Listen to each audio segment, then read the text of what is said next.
Mutiara Hikmah Official, menyingkap hikmah di balik sunnah.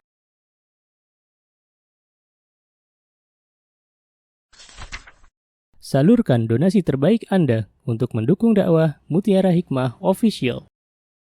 Mau haji yang gak pakai antri? Daftar sekarang, insya Allah 2024 berangkat. Gratis keberangkatan umroh sebelum haji. Dibersamai oleh Ustadz Hanan Yasir dan juga Ustazah Imro'atul Azizah.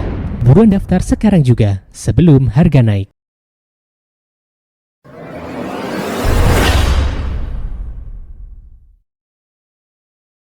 Baik ibu-ibu jamaah sekalian yang berbahagia, alhamdulillah pada pagi hari ini Allah berikan kepada kita rizki untuk bisa belajar bersama-sama meneruskan kajian kitab Hilya Talibil Ilmi yang dikarang oleh Syekh Bakar Abu Zaid rahimahullahu ta'ala. Dan hari ini judulnya adalah judul yang saya kira tidak banyak dibahas. Ya, tidak banyak dibahas di dalam buku-buku adab akhlak pelajar. Ya, kenapa?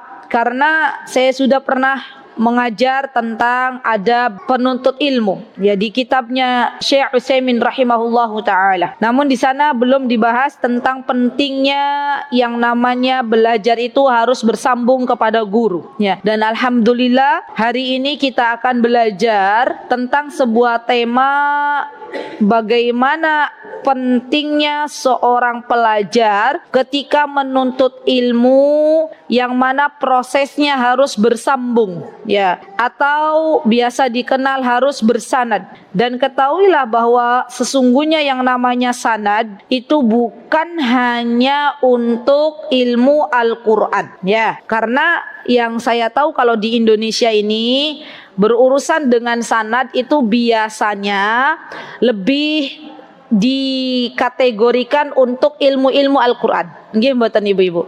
Ya, saya mau cari pengajar yang bersanad. Rata-rata yang diajarkan itu ilmu Al-Quran atau ilmu agama? Ilmu Al-Quran. Padahal sejatinya yang namanya sanad itu juga harus kita miliki dalam ilmu-ilmu agama yang lain. Kenapa demikian? Karena dengan kita memiliki sanad atau bersambung kepada guru, maka ilmu itu akan sampai dalam keadaan utuh. Ya, ilmu itu akan sampai kepada kita dalam keadaan amanah. Ya.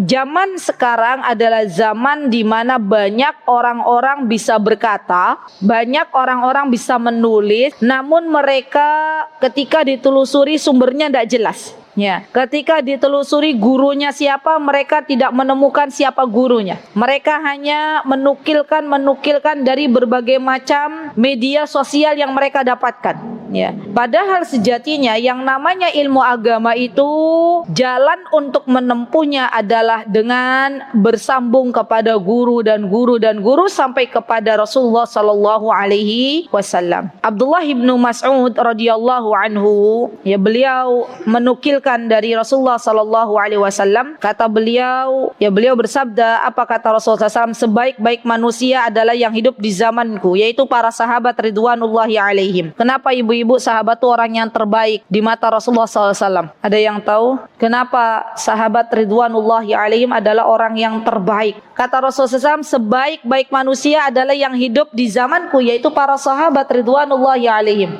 Kenapa dikatakan yang terbaik? Karena keikhlasan. Oke, baik. Barakallahu fik. Ada lagi? Karena langsung melihat. Apakah melihat itu dijadikan sebagai syarat mutlak sebagai seorang sahabat, ibu? Bagaimana dengan Ibnu Umi Maktum yang tidak bisa melihat Rasulullah SAW? Ya, Ibnu Umi Maktum itu seorang yang nun sewu, tunanetra, ya. Tapi tetap Ibnu Umi Maktum adalah sahabatnya Rasulullah SAW walaupun tidak melihat. Ya. Ada lagi kenapa para sahabat itu disebut orang yang terbaik, kata Rasulullah SAW? Karena belajar langsung dari Rasulullah SAW, Masya Allah. Karena sanadnya cepat gitu ya, karena sanadnya pendek. Kan yang namanya sanad itu semakin dekat itu semakin bagus, semakin tinggi. Jadi kalau ada orang, misalnya para sahabat ridwanullahi alaihim, mereka adalah orang yang pertama kali mendengar dari Nabi kita Muhammad sallallahu alaihi wasallam. Berarti artinya sanadnya mereka dekat sekali dengan Rasulullah sallallahu alaihi wasallam. Ya, dan urusan masalah sanad ini semakin dekat maka kaidahnya semakin tinggi. Contoh misalnya, ada orang yang sanadnya ke-27 dari Rasulullah SAW dan sanadnya yang ke-30. Menurut teman-teman yang paling tinggi yang mana? Yang ke-27 atau yang ke-30? 27. Maka para sahabat ini kenapa yang terbaik? Karena sanadnya lebih dekat gitu loh. Bersambung langsung dengan Rasulullah SAW. Dan tentunya orang yang mendengar langsung itu pastinya mendapatkan ilmunya lebih utuh gitu ya, lebih utuh. Saya tuh kemarin sempat ya, ada Ustazah Ica sini ya, sempat ada games ibu-ibu itu ya, inget enggak? Yang games, kami baru pulang dari ngecamp di teras Merapi, terus ada games ibu-ibu. Gamesnya itu lempar kata. Jadi misalnya itu ini contoh ya, orang yang mendengar langsung dengan orang yang mendengar jauh tuh terkurangi dan ditambah-tambahi gitu ya. Saya waktu itu ikut membantu Ustazah Ingrid ya. Saya bilang begini, coba Bu baca, tulisannya begini Bu. Yang paling depan tuh suruh baca dulu. Kata-katanya kalau enggak salah ya, dong ambilkan dangdang yang deket dinding apa gimana gitu ya. Tapi itu tuh mirip-mirip kata-katanya. Tolong dong dung ambilkan dandang yang di deket dinding dangdung apa gimana ya. Yang pertama membaca oke, tepat itu ya, bener. Saya lihat bener. Nyampe ke orang yang kedua masih bener ya. Nyampe ke ujung sudah ada tambahan tanpa gitu ya. Dan ada lagi yang nyampe ke ujung sudah terkurangi banyak kata-katanya. Coba ini menunjukkan bahwa subhanallah, orang yang mendengar langsung itu lebih utuh ya. Dan sahabat Nabi kita Muhammad SAW, mereka adalah orang yang terdekat dengan Nabi kita Muhammad SAW dan mendapatkan ilmu yang utuh ya, Masya Allah. Saya juga heran ya, kenapa ibu-ibu entahlah sampai yang ujung itu mendengar yang sebelah sini salah itu maju ke depan. Saya bilang ini permainan, tidak boleh seperti itu ya. Gemes ya, Masya Allah. Alhamdulillah mak-maknya semuanya heboh, padahal itu cuma permainan aja ya, Masya Allah. Dan ini menunjukkan bahwa semakin jauh orang yang mendengar generasinya, maka semakin akan ada yang dilebihkan atau dikurangi. Maka dari itu, untuk menjaga ya keamanahan ilmiah dalam sebuah ilmu dibutuhkan yang namanya sanad, dibutuhkan yang namanya bersambung. Dan yang namanya sanad bukan hanya untuk ilmu Al-Quran, tapi untuk segala bidang ilmu, terutama ilmu-ilmu agama. Yaitu harus bersambung dari satu guru ke guru berikutnya. Masya Allah. Baik, kemudian Rasulullah SAW mengatakan kemudian orang-orang yang terbaik setelah para sahabat adalah orang-orang yang setelahnya, yaitu generasi tabi'in. Ya. Kenapa demikian? Karena tabi'in mendengar langsung dari para sahabat. Sahabat mendengar langsung dari Rasulullah SAW. Dan kemudian Rasulullah mengatakan, dan sebaik-baik orang setelah para tabi'in adalah generasi berikutnya, yaitu atba'ut tabi'in, orang-orang yang mengikuti para tabi'in. Ya, dan kita tahu kalau kita membaca generasi orang-orang salih, ibu-ibu, sekelas Sufyan Ats-Tsauri, sekelas Imam Syafi'i, sekelas Imam Ahmad, mereka begitu luar biasanya menjaga ilmu ini. Mereka begitu luar biasanya perhatian terhadap ilmu-ilmu agama, terutama dalam ilmu-ilmu hadis. Masya Allah. Jadi benar-benar mereka itu memiliki sebuah menurut saya sebuah perhatian yang sangat besar terhadap ilmu-ilmu hadis terutama. Ya, karena kita tahu yang namanya Imam Ahmad itu punya kitab namanya apa, ibu-ibu masih ingat enggak? Ayo, ibu-ibu kan sudah lama belajar. Apa kitabnya Imam Ahmad yang terkenal? Ahsanti. Iya, benar jawabannya. Imam Ahmad tuh punya buku, ibu-ibu, punya kitab namanya Musnad Ahmad bin Hambal. Jadi Musnad Ahmad bin Hambal itu namanya, Imam Ahmad namanya kitabnya Musnad. Musnad milik Imam Ahmad bin Hambal itu buku yang sangat luar biasa. Ya, Masya Allah. Kalau Imam Syafi'i apa bukunya? Buku yang sangat fenomenal. Buku yang murid-muridnya tuh wow banget kalau lihat bukunya Imam Syafi'i. Ayo, ada yang ingat ibu-ibu? Ya, Mbak belakang. Al-Um, Mbak Aina. Ar-Risalah, Santi. Al-Um dan Ar-Risalah. Catat, Bu. Kalau Imam Syafi'i punya kitabnya adalah Al-Um dan Ar-Risalah. Kalau Imam Ahmad punya kitabnya Musnad Imam Ahmad bin Hanbal. Kalau Imam Malik, apa Imam Malik? Ahsanti. Yang belakang Al-Muwatta. Ya, itu kitabnya Imam Malik. Ya, rahimahullahu taala, dicatat. Baik. Kalau Imam Abu Hanifah, pernah dengar enggak? Imam Abu Hanifah itu namanya siapa? Siapa namanya Imam Abu Hanifah? Apakah namanya Abu Hanifah? Siapa Mbak Mia? Nu'man bin Thabit. Ya, dicatat. Jadi kalau Imam Syafi'i namanya Muhammad bin Idris Asy-Syafi'i. Kalau Imam Ahmad namanya Ahmad bin Hanbal. Kalau Imam Malik namanya Malik bin Anas. Baik. Insyaallah. Nah, ketika kita tahu bahwa generasi para sahabat, para tabi'in dan atba'ut tabi'in, mereka adalah orang-orang terbaik dikarenakan dekatnya dengan Rasulullah SAW, maka digolongkan orang yang setelahnya pula, yang atba'ut tabi'in, mereka juga adalah generasi yang lebih baik daripada generasi kita zaman sekarang. Ya, dan ketahuilah bahwa yang namanya ilmu Al-Quran ataupun ilmu-ilmu yang lainnya itu hendaklah diperoleh dengan cara berguru. Ya, jadi teman-teman, walaupun zaman sekarang itu sudah ada Google, ya, di mana kita ngetik titik ada muncul, tapi Google tidak memberitahukan kepada kita mana yang benar, mana yang salah. Ya. Semua oleh Google diberitahu. Ada lagi sekarang yang bukan Google, namanya apa, ibu-ibu? Aplikasi yang lebih canggih dari Google, apa namanya? ChatGPT. Nah, itu kan katanya lebih heboh lagi daripada Google ya. Kita ngetik kemudian banyak sekali ketemu ya berbagai macam artikel. Namun ketahuilah bahwa hal demikian ternyata itu bukan proses menuntut ilmu yang terbaik yang telah dikatakan oleh Nabi kita Muhammad sallallahu alaihi wasallam. Jadi di dalam keilmuan ilmiah yang harus kita lakukan adalah berguru, punya guru, bersambung. Dan ini yang dinamakan dengan amanah. Ya. Dan perlu diketahui ibu-ibu bahwa para ulama mengatakan orang yang dia tidak memiliki sifat amanah dalam menuntut ilmu itu seperti orang yang membangun rumah tanpa atap. Ya, tetap dia akan berada di dalam cuaca yang di dalam kedinginan dan kepanasan karena dia sudah membangun pondasi tapi dia tidak punya atap rumahnya. Ya, jadi Imam Syafi'i mengatakan bahwa orang yang tidak memiliki sanad itu seperti orang yang membangun rumah tanpa ada atap di dalam rumahnya. Subhanallah.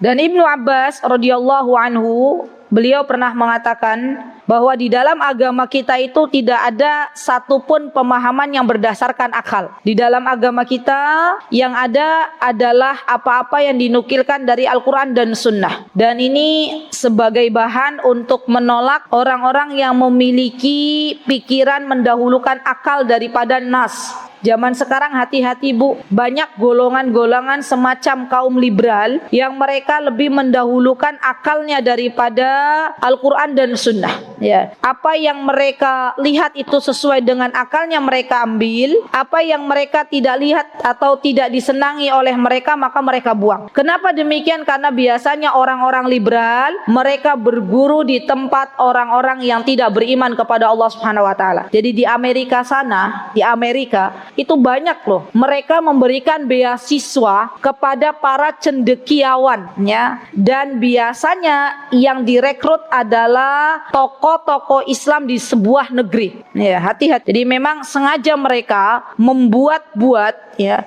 sebuah bentuk beasiswa, tapi ternyata dari beasiswa ini ketika orang-orang cendekiawan dari berbagai macam negeri itu diambil menuju ke negeri Amerika, maka di sana sudah disiapkan orang-orang yang siap membolak-balikan fakta dari apa yang ada di dalam Al-Quran dan Sunnah. Dan mereka cerdas, ya, bukan sembarang orang. Yang diambil tuh tokoh-tokoh yang terkemuka dari berbagai macam negeri. Apa jadinya kalau guru yang mereka pelajari guru yang mereka ambil ilmunya memiliki pikiran yang rancau, memiliki pikiran yang tidak jelas, boro-boro dapat ilmu yang bermanfaat. Yang ada orang-orang yang biasanya diberikan beasiswa oleh negara Amerika mempelajari agama di sana, pulang-pulang malah justru membawa syubhat. Ya, dan ini banyak sekali terjadi di negeri kita yang tercinta ini. Maka hati-hati ibu-ibu ketika kita mendengar sebuah wacana atau sebuah pendapat di mana pendapat tersebut bertentangan dengan Al-Quran dan Sunnah. Ketahuilah bahwa itu bukan bagian dari agama kita. Dan biasanya yang menyampaikan ini adalah tokoh yang dulunya pernah belajar di negeri barat.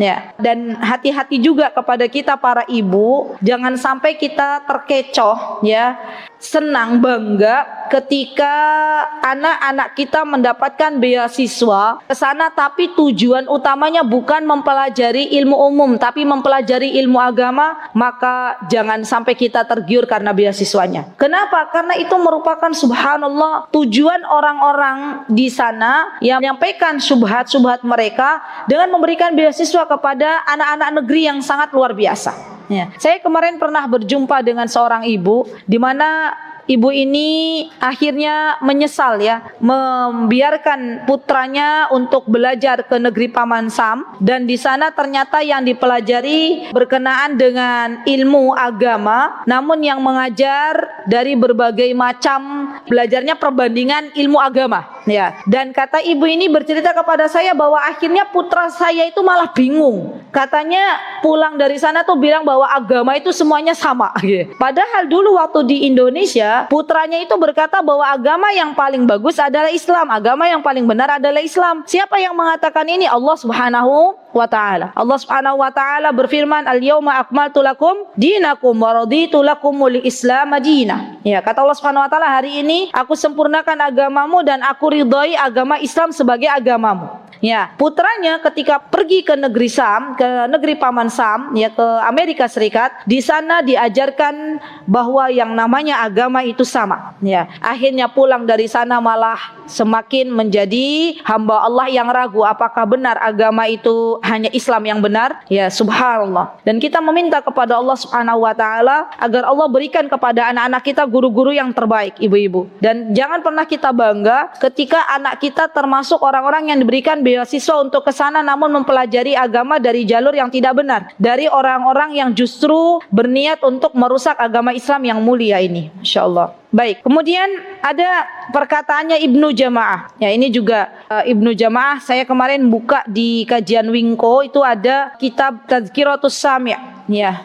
Tadhkiratus Sami' lil alim wal mutakallim, yaitu ada karangan Ibnu Jamaah. Ya, Ibnu Jamaah mengatakan, kata beliau, sebesar-besar musibah adalah dengan berguru kepada lembaran-lembaran buku. Itu musibah. Ya. Artinya apa? Bahwa yang namanya menuntut ilmu itu bukan hanya kita banyak membaca, tapi lebih dari itu kita harus memiliki guru. Dan Ibnu Jamaah, beliau namanya adalah Muhammad Badruddin, ya, atau terkenal dengan Ibnu Jamaah. Beliau mengatakan juga dalam kitabnya Tadhkiratus Sami' wal Mutakallim, kata beliau, hendaklah seorang penuntut ilmu itu dia harus berusaha mendapatkan syekh yang menguasai ilmu di bidangnya.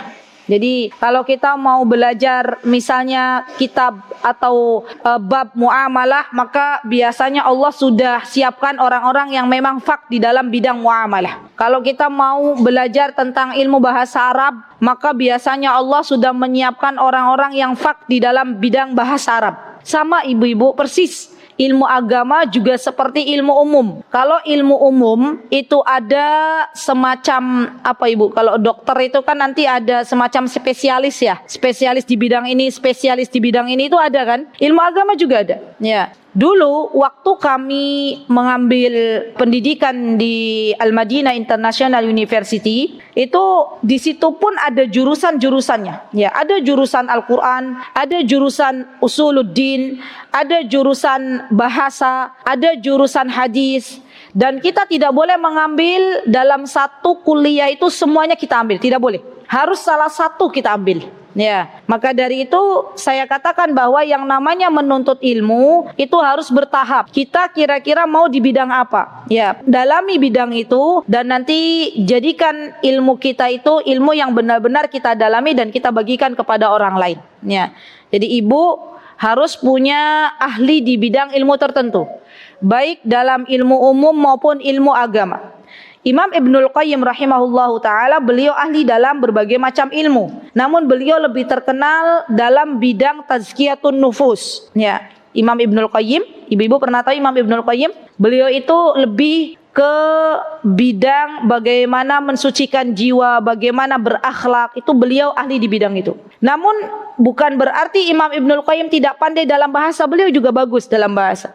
Beliau juga bagus dalam ilmu akidah, beliau juga bagus dalam ilmu-ilmu yang lainnya. Namun kalau kita lihat dari berbagai macam karya Imam Ibnul Qayyim, maka kita akan melihat bahwa Imam Ibnul Qayyim ternyata beliau lebih spesialis di bidang akhlak, di bidang penyucian jiwa, di bidang zikir, dengan banyaknya kitab-kitab yang beliau tulis. Ya, contohnya apa? Kitabnya Imam Ibnul Qayyim ada Miftah Darus Sa'adah, ada Ad-Da'i wad Dawa, ada kitabnya beliau Al-Wabilus Shaib, ada kitabnya beliau Zadul Ma'ad. Semuanya itu berhubungan dengan masalah akhlak. Ya, jadi monggo silakan ibu-ibu nanti bisa memilah dan memilih kira-kira saya ini mau masuk di bidang apa. Ya, kenapa? Karena kata Ibnu Jamaah disebutkan bahwa hendaklah kita seorang penuntut ilmu itu menguasai satu bidang ilmu yang benar-benar menjadi spesialis di bidangnya. Masya Allah ya. Dan tidaklah kita berguru kepada orang kecuali dia ahli di dalam bidangnya. Masya Allah. Baik. Imam Ats-Tsauri, ya Sufyan Ats-Tsauri, beliau berkata, kata beliau, sanad adalah senjata orang-orang beriman. Bila engkau tidak punya senjata, maka dengan apa engkau akan berperang? Ya, Masya Allah. Jadi sanad itu ibaratnya seperti orang yang mau berperang harus punya senjata. Kalau orang berperang nggak punya senjata, bisa dipastikan enggak Bu, perjalanan perangnya akan lancar napa mboten? Enggak lancar, karena memang di antara yang harus dibawa dalam peperangan adalah senjata. Ya. Maka dari itu seorang penuntut ilmu dia harus memiliki sanad. Kenapa? Karena sanad ini diibaratkan seperti senjata dalam peperangan. Masya Allah. Baik, dan untuk hari ini ibu-ibu, yang namanya guru itu bisa online dan bisa offline. Yang penting jelas. Ya. Guru-guru kami yang online biasanya mereka menjelaskan terlebih dahulu dengan siapa mereka berguru. Ya, jadi sebelum kita berguru itu biasanya mereka menjelaskan dulu bahwa guru saya itu adalah Syekh Fulanah. Syekh Fulanah mendapatkan ijazah dari Syekh Fulan. Ibu boleh tanya? Ya boleh. Kalau kita berguru online kita tanya dulu. Maaf Syekhah, maaf Ustazah, Syekh, kira-kira dulu perjalanan menuntut ilmunya panjenengan di mana? Itu boleh. Dan bagi yang ditanya tidak perlu merasa loh kok kayak gitu banget tau muridku, nggak perlu. Ya, jadi jelas kemana dia mengambil dan dari siapa dia mengambil. Ya, Masya Allah. Dan orang-orang yang saya yakin ya amanah dalam menyampaikan ilmu tanpa kita minta pun, di awal-awal halaqah itu mereka menjelaskan bahwa saya mendapatkan ilmu ini dari Syekh Fulana, Syekh Fulana mendapatkan ilmu dari Syekh Fulan, Syekh Fulan mendapatkan ilmu dari ini sampai kepada Rasulullah sallallahu alaihi wasallam. Masya Allah ya. Dan ini merupakan hal yang cukup penting di dalam agama kita. Baik, kita lihat kitab yang ditulis oleh Syekh Bakar Abu Zaid yang berkenaan dengan sanad. Ya akhwat, silakan dibuka kitabnya. Halaman berapa di buku putih? 74. Silakan boleh dibuka halaman 74. Baik, saya bacakan apa yang disebutkan oleh Syekh. Qala Syekh Bakar Abu Zaid rahimahullahu taala, al-amanatul ilmiyah. Ya, al-amanah maksudnya adalah amanah, sifat amanah dalam mendapatkan sebuah ilmu. Yajibu ala talibil ilmi fa'iqut tahalli bil amanatil ilmiyah. Sudah merupakan sebuah kewajiban bagi seorang penuntut ilmu untuk menjaga amanah ilmiah ini. Ya, nanti saya akan jelaskan amanah ilmiah itu seperti apa yang dimaksud. Baik itu fit tolab, baik itu dalam prosesnya. Nah ibu-ibu ini penting nih. Alhamdulillah wa syukurillah, saya bersyukur kepada Allah. Ibu-ibu di sini mendapatkan kesempatan untuk belajar satu kitab dituntaskan. Itu termasuk proses belajar secara ilmiah seperti ini. Ya, Dan banyak sekarang kajian-kajian yang mana setiap pertemuan ustadznya berganti, setiap pertemuan temanya berganti, atau biasa yang disebut dengan tematik. Pernah dengar nggak? Ya, kalau tematik berarti itu kita harus siap-siap tidak bisa menyandarkan ya perkataan atau kitab dari Ustadz Fulan, karena memang kita tidak utuh mengambilnya. Saya kemarin dalam kitab Al-Wajibat yang saya sampaikan di Wingko sudah selesai, saya tanya kepada para jamaah, siapa di sini yang dari awal sampai akhir tidak pernah tidak hadir? Ya, hadir semua. Alhamdulillah dari 100, saya lupa 140 150 gitu. Alhamdulillah hanya dua yang mendapatkan ya. Alhamdulillah. Saya syukuri daripada nggak ada sama sekali. Dan itu pun panitia kajian. Yang dapat itu Bu hanya 2 dari sekian ratus banyak orang, itu 2 orang saja. Dan saya pastikan lagi ketika saya mau menulis di kitabnya mereka itu, saya bilang, bener nih antum hadir terus nih di kajian. Iya ustazah, saya hadir terus ya, gimana nggak ada orang saya yang jemput ustazah, katanya gitu. Oh iya. Jadi Masya Allah ternyata ada faedahnya juga ya jadi panitia kajian. Kenapa? Karena mau nggak mau besok jemput ustazah gitu ya. Dan akhirnya hadir terus, Masya Allah. Dan yang berhak untuk mendapatkan itu hanya 2 orang. Ya, dan itu saya lihat, wah ini satu bagian moderator, ya, satu bagian penjemputan, ya, Masya Allah. Masya Allah. Dan itu kita harus benar-benar kalau mau memberikan yang namanya ijazah, memberikan sebuah, kalau kita itu biasanya pakai tulisan gitu di kitab yang sudah selesai, berarti kita sudah memberikan ijazah bahwa ini boleh mengajarkan kitab ini, gitu ya, sampai selesai. Ya Masya Allah. Dan itu harus amanah, harus jujur. Kalau memang ada yang tidak berangkat, begini caranya. Dikasih tanda aja. Saya dalam bab ini, dalam halaman sekian, saya nggak berangkat. Nanti kalau mau mendapatkan, berarti harus duduk di tempat gurunya. Gurunya harus menyampaikan. Dulu kami seperti itu. Jadi saya masih ingat waktu belajar kitab sama Syekh Abdurrahman di Yaman sana, saya waktu itu ada sekitar berapa bab itu yang izin melahirkan, ya melahirkan anak pertama kami di negeri orang, ya, dan itu cukup luar biasa ya, Masya Allah, Alhamdulillah ala kulli hal. Dan saya izin waktu itu, dan setelah saya selesai dari melahirkan, kemudian saya datang ke rumahnya Syekh, ya kayak privat gitu ya, menyelesaikan apa yang kemarin saya tidak ikuti kajian bersama teman-teman. Ya, dan itu harus teman-teman. Jadi jangan sampai kita menutup-nutupi ada 3 halaman, 4 halaman yang kita tidak ikuti. Ternyata kita mengatakan bahwa saya sudah selesai mengikuti semuanya gitu ya. Dan itu membutuhkan sebuah kejujuran. Kenapa dalam proses belajar itu harus amanah?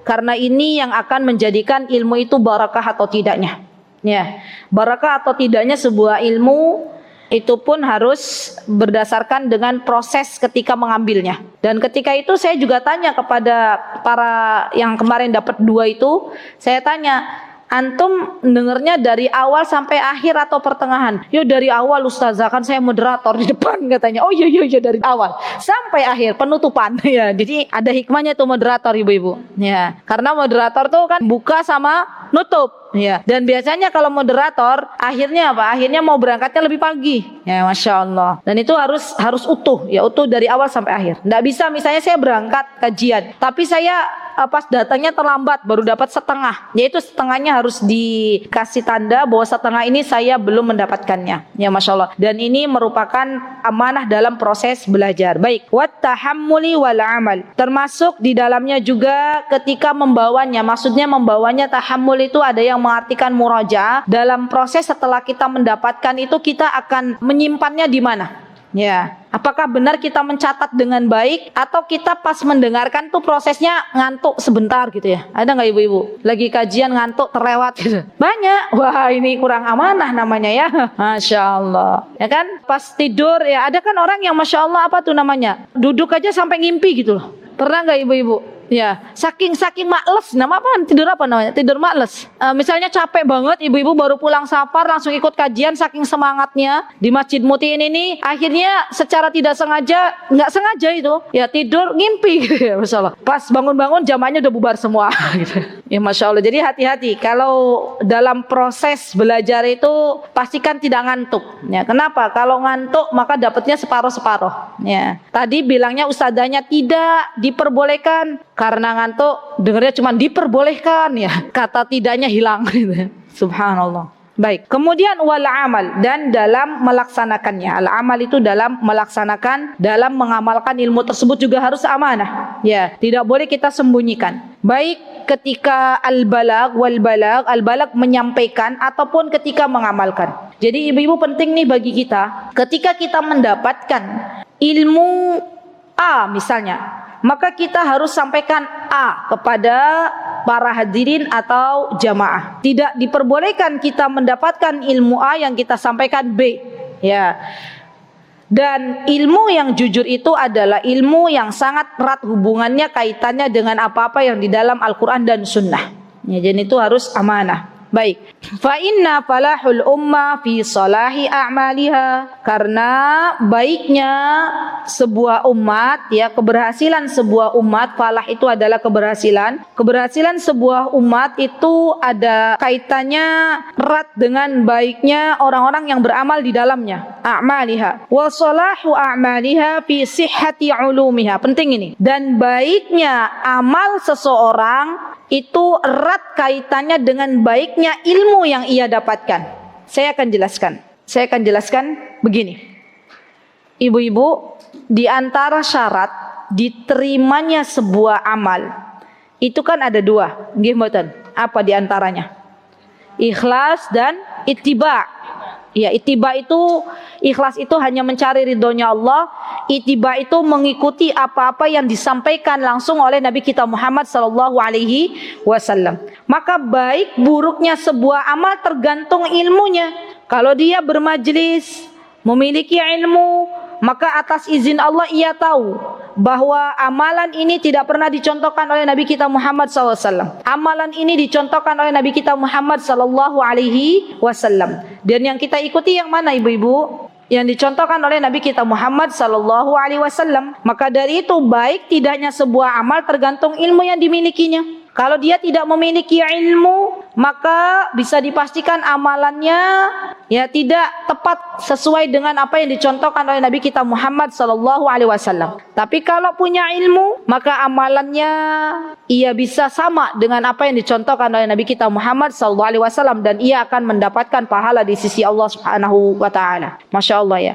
Wasihatu ulumiha fi an yakuna rijaluha amna, dan baik tidaknya ilmu itu kalau orang yang menyampaikan jalur hadis dari Nabi kita Muhammad sallallahu alaihi wasallam sampai kepada kita itu orang-orangnya amanah, orang-orangnya jujur. Ya. Ibu-ibu pernah nggak belajar ilmu hadis? Cung yang pernah belajar, pernah dengar nggak muhaddis? Apa itu muhaddis? Siapa itu muhaddis? Muhaddis itu siapa? Orang yang ahli dalam bidang hadis. Nah, para muhaddis itu, ibu-ibu, kita bersyukur kepada Allah dengan adanya para muhaddis. Kenapa? Karena kalau tidak ada muhaddis ini, bisa jadi kita tidak mengetahui mana hadis yang sahih, mana hadis yang tidak sahih, ya. Dan dari zaman dulu kala, ibu-ibu, banyak orang-orang yang berusaha untuk memalsukan hadis, yang berusaha untuk membuat-buat ya perkataan-perkataan yang tidak disandarkan kepada Rasulullah SAW. Maka adanya namanya hadis palsu. Ya. Jadi dari mana kita sekarang tahu, ibu-ibu, kalau ini ada hadis sahih, kalau ini ada hadis palsu, kalau ini ada hadis yang tidak pernah disebut oleh Rasulullah SAW, hadisnya riwayatnya mungkar, ya, hadisnya dia palsu, mungkar, kemudian dia juga tidak diperkenankan untuk kita kerjakan karena memang benar-benar hadisnya sangat-sangat dhaif, lemah misalnya, ya. Kalau palsu itu maudhu', kalau lemah itu dhaif. Maka hadis-hadis yang ini yang kita ketahui ini hadisnya lemah, ini hadisnya sahih, dari mana kita ketahui? Dari para ulama, dari para guru kita. Dan ada banyak riwayat yang sudah tersebar di depan masyarakat kita, ternyata setelah ditelusuri hadisnya lemah. Contoh, saya mau tanya pada ibu-ibu, Ibu yang depan deh yang pakai masker hijau, Ibu Nun Sewu. Kalau mau tidur baca doanya seperti nopo yang Bismikallahumma ahya wa bismika amut. Nggih. Itu yang benar. Yang juga Bismikallahumma amut wa ahya. Masya Allah, barakallahu fikum. Masya Allah, usia tidak menghalangi mereka, Masya Allah, dari mengetahui hadis yang sahih. Baik, terima kasih Eyang, barakallahu fikum. Ibu-ibu yang tersebar doa mau tidur. Ya, saya juga sempat baca sih, karena dulu waktu tidak diajarkannya begitu. Ada nggak yang pernah dengar ini? Bismikallahumma ahya wa bismika amut. Siapa yang pernah doa itu? Saya pernah ya. Semua pernah ya? Masya Allah, baiklah ya. Iya kan? Kita doanya begitu ya. Sepakat ya? Baik. Ternyata setelah ditelusuri, hadisnya tuh nggak bersandar kepada Rasulullah SAW. Yang bersandar apa? Bismikallahumma amutu wa ahya. Ya. Dari mana kita tahu? Masya Allah, dari para muhaddis. Dan seleksi untuk sampai hadis sahih kepada kita itu ketatnya luar biasa loh. Ketatnya luar biasa. Sampai misalnya nih, contoh. Saya kasih gambaran ya Bu. Contoh misalnya ada muhaddis, ada seseorang yang dia pernah melakukan pemalsuan hadis. Satu kali saja. Satu kali dia pernah memalsukan hadis. Misalnya dia punya 100 hadis. Misal ya Bu. Tapi dia pernah memalsukan satu. Berarti masih ada hadis yang berapa yang benar? 99. Maka di mata ulama hadis, orang ini sudah tidak bisa dipercaya. Padahal satu loh, bandingannya 99. Maka dari itu, kalau belajar tentang ilmu hadis, ibu-ibu akan dapati bahwa ruah ini, laki-laki ini derajatnya sikoh. Sikoh itu terpercaya. Jadi dia sudah diselidiki kehidupannya seperti apa. Wah, ini percaya nih. Dan siapa yang memberikan gelar bahwa orang ini terpercaya? Bukan dirinya. Dia nggak bisa ngaku-ngaku saya ini orang terpercaya, nggak bisa ibu-ibu. Itu yang menilai para ulama. Ya, misalnya syekh ini atau rijalul hadis ini, perawi ini dia sikoh. Maka biasanya nanti ada buku yang menjelaskan bahwa perawi A ini sikoh, boleh diambil hadisnya. Dan di dalam ilmu hadis itu ada namanya jarh wa ta'dil. Ini saya coba sederhanakan. Karena kalau ibu-ibu belajar ilmu hadis nggak cukup satu kali pertemuan Bu, bertahun-tahun. Ada jarh wa ta'dil. Apa sih maksudnya ilmu jarh wa ta'dil? Jarh wa ta'dil itu begini. Ya tadi misalnya ada perawi itu yang nggak sikoh, maka boleh, dan ini bukan bagian dari ghibah. Boleh ulama ini menjelaskan bahwa hei umat, jangan sampai mengambil sebuah hadis kalau ada laki-laki fulan yang disebut dalam hadis itu. Karena laki-laki fulan ini dia nggak dipercaya. Ya, dan itu Masya Allah jatuh semua itu.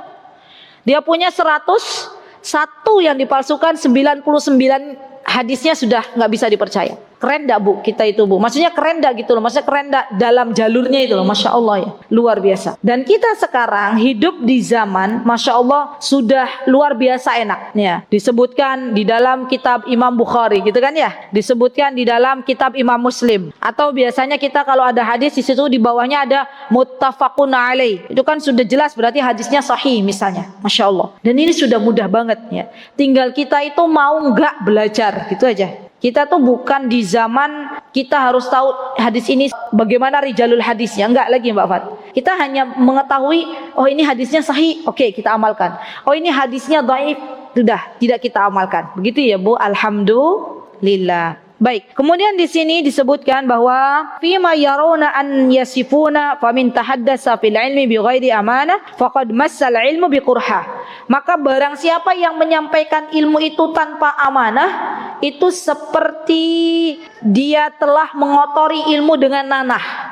Maksudnya adalah ketika seseorang itu tidak amanah dalam menyampaikan. Contoh misalnya, nikah kontrak itu di dalam Islam sudah dihapus. Itu kan yang benar seperti itu ya. Nikah kontrak di dalam Islam itu atau nikah mut'ah di dalam Islam itu sudah dihapus. Oke, ibu-ibu sepakat? Sepakat. Tiba-tiba ada orang menyampaikan begini. Ada seorang guru menyampaikan begini. Bahwa nikah mut'ah atau nikah kontrak itu adalah sesuatu yang dianjurkan di dalam Islam.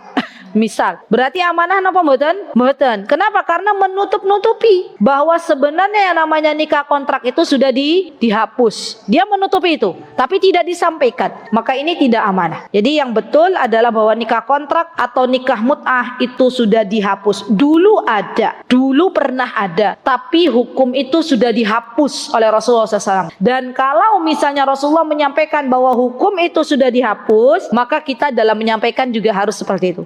Hukum nikah mut'ah sudah dihapus di dalam Islam. Ibu-ibu pernah dengar nggak nikah kontrak? Belum, saya jelaskan. Ini jangan sampai waliyadzubillah ya, anak-anak kita atau kita sampai masuk ke nikah kontrak. Nikah kontrak tuh begini. Ada laki-laki datang ke ibu. Bu, saya mau nikahi panjenengan, tapi tak kontrak yo, sebulan saja. Iya, nanti habis sebulan saya ceraikan.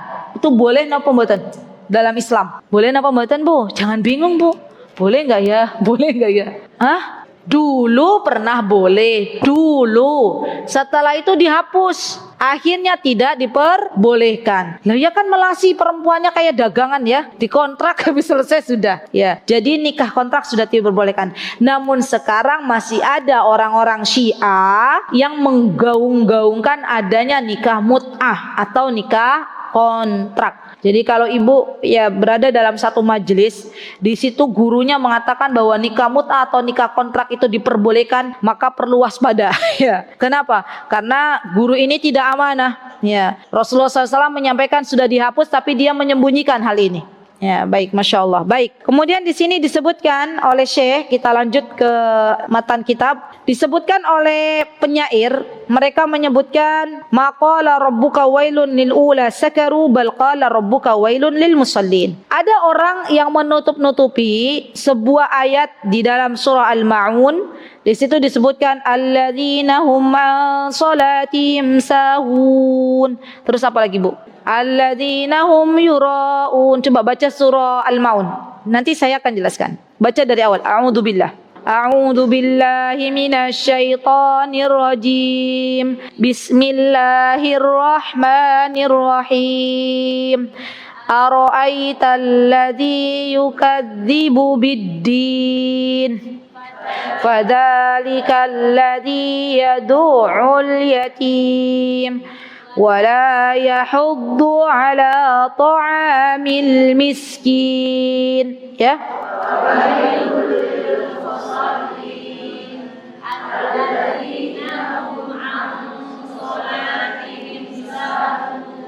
Baik, cukup. Jazakumullah khair.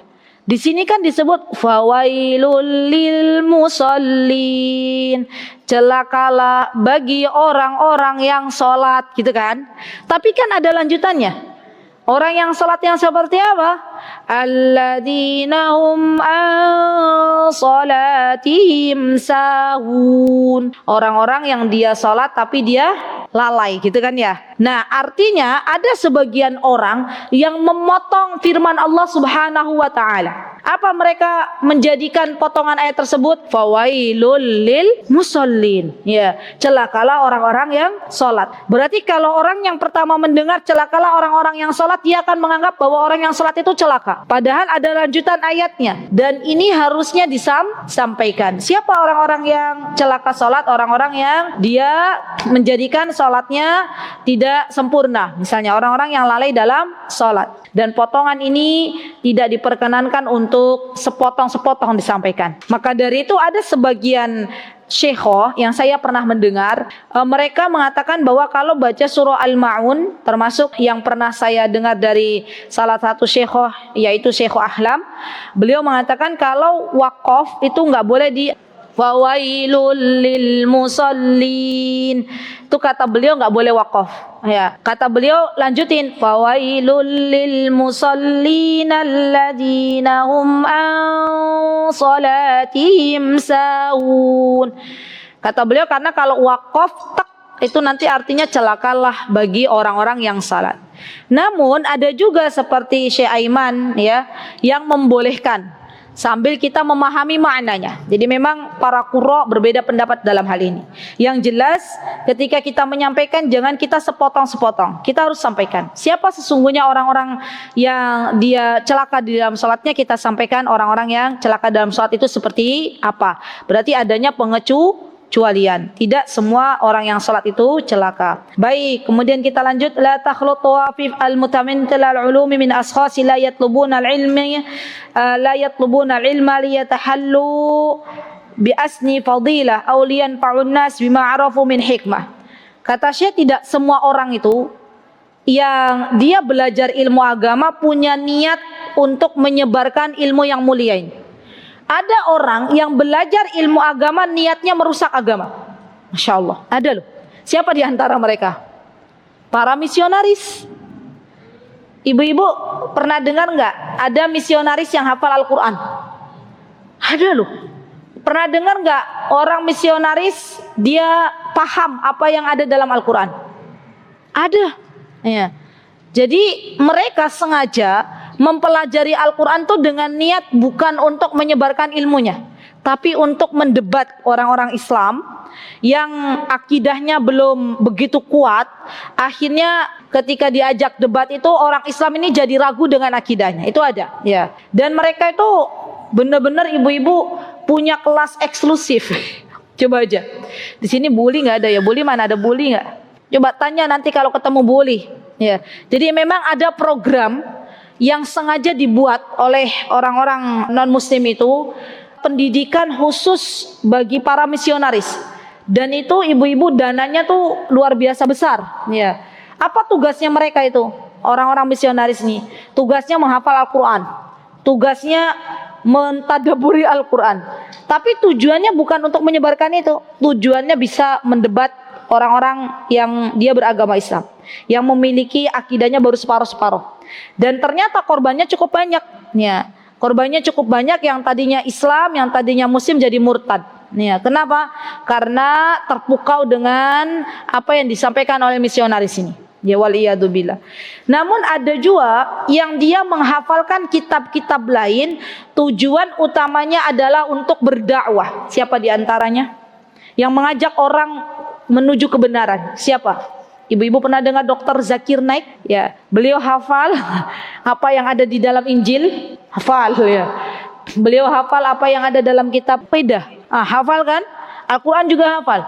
Apa tujuan beliau menghafal itu semuanya? Tujuan utamanya adalah berdakwah. Tujuan utamanya adalah menyampaikan kepada orang banyak bahwa sesungguhnya apa yang ada di dalam kitab-kitab mereka itu bertentangan dengan apa yang disampaikan di dalam Al-Quran. Dan alhamdulillah kalau beliau berdakwah, ada banyak juga orang-orang yang tadinya belum kenal Islam akhirnya masuk Islam. Jadi kalau dari kalangan kita ada Dr. Zakir Naik, dari kalangan orang non-muslim juga mereka ada. Ya, tapi saya nggak hafal namanya. Baik. Nah, kemudian di sini Syekh mengatakan, terakhir kata beliau, wa tamyizu man yusrifa fil qawli mimman yasughu ala qadri ma ya'lam hatta asbaha tullabul ilmi ala basira min qimatin ma yaqra'una fala takhfa alaihim manzilatuhu min al-qad'i bi sadaqatin aw kadhbihi aw rujhani ahadihima ala al-akhar aw ihtimalihima ala sawa. Akan berbeda orang yang dia benar-benar belajar untuk mengamalkan ilmunya dan orang yang belajar hanya untuk menyampaikan syubhat-syubhat yang ada. Ya, jadi hati-hati ibu-ibu kalau belajar itu butuh niat. Niat di antara niat kita adalah di antara niat belajar kita untuk mengetahui kebenaran dan mengamalkannya, bukan untuk mendebat, bukan. Ya, ada juga yang dia niatnya belajar ilmu agama tapi hanya untuk unggul-unggulan saja, hanya untuk siap mendebat siapa yang akan dijadikan lawan debatnya, itu aja. Ya, dan ini penting, sebuah niat harus kita tanamkan sebelum kita menuntut ilmu, karena itu yang akan menjadikan ilmu kita barakah atau tidak. Wallahu ta'ala a'lam. Baik, ya, alhamdulillah kita sudah selesai dalam pembahasan sanad atau dalam pembahasan masalah tersambungnya sebuah ilmu, dan sangat luar biasa ya, agama Islam yang mulia ini benar-benar menjaga kualitas ya, Masya Allah, keautentikan sebuah ilmu agar bisa sampai kepada kita, dan kita doakan para pendahulu kita semoga Allah Subhanahu wa taala memberikan kepada mereka semuanya surga firdaus tertinggi, dan semoga Allah Subhanahu wa taala menjadikan cintanya kita kepada para ahlul ilmi termasuk cinta karena Allah Subhanahu wa taala, dan semoga anak cucu kita berserta diri kita termasuk orang-orang yang menyebarkan agama yang mulia ini dan digolongkan oleh Allah Subhanahu wa taala ke dalam golongan orang-orang yang menyampaikan kebenaran. Amin. Allahumma amin. Jikalau ada kebenaran datangnya dari Allah Subhanahu wa taala, jikalau ada kesalahan datangnya dari saya pribadi, saya mohon maaf yang sebesar-besarnya. Namun kebenaran harus disampaikan apapun keadaannya. Mohon maaf jika ada kata-kata saya yang kurang berkenan. Saya hanya menyampaikan masalah diterima atau tidak itu adalah mutlak hidayah dari Allah Subhanahu wa taala. Aqulu qouli hadza wa astaghfirullah li wa lakum wa akhiru da'wana anil hamdulillahi rabbil alamin. Wassalamualaikum warahmatullahi wabarakatuh. Mutiara Hikmah Official, menyingkap hikmah di balik sunnah.